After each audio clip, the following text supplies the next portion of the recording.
二小姐，若曦，二小姐，你的脚还未痊愈，怎么不好好调息，还四处走动呢？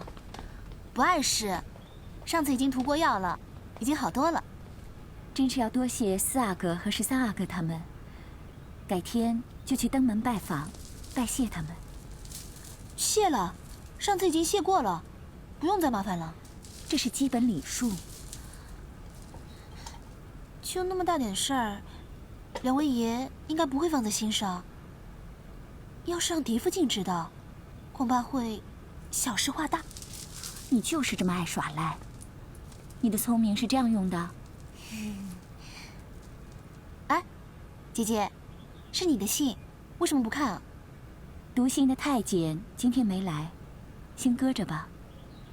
读信这么简单的事儿，让我为姐姐效劳吧。你会读信？这有什么难的？小菜一碟儿。好啊，反正是阿玛和大哥来的家书，就让你读吧。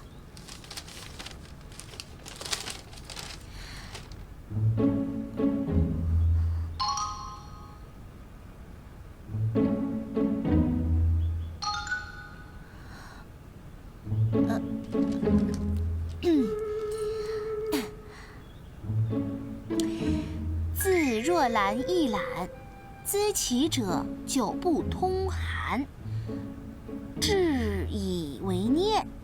会书凤兮如见故人，臣为履旨。什么字？久别之言，什么圣，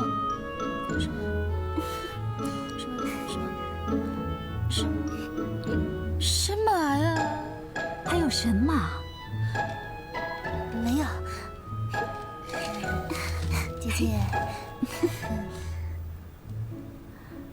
姐姐这么多年不见你，以为你会长进，会读信，会读书呢。原来不外如是啊。姐姐，我看这信你还是等读信的太监回来再看吧。你放弃了吗？没有，我想我还是从头再开始学吧。那姐姐，我先回去了。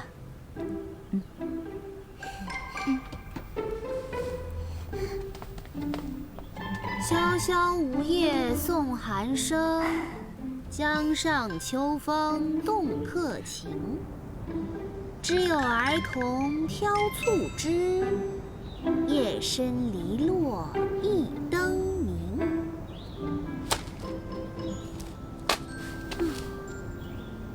想想我这现代人，在现代寒窗苦读16年，也算是个知识分子。到这儿，就成了半个文盲。还好是落在这具小姐的身体里，不愁吃穿。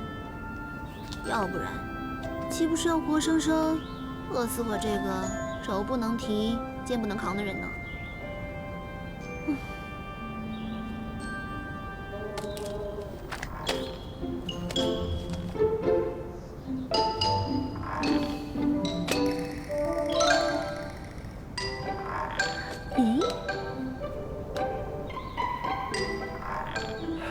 小蚂蚁，别跑，别跑，别跑！来来来，让我玩一玩。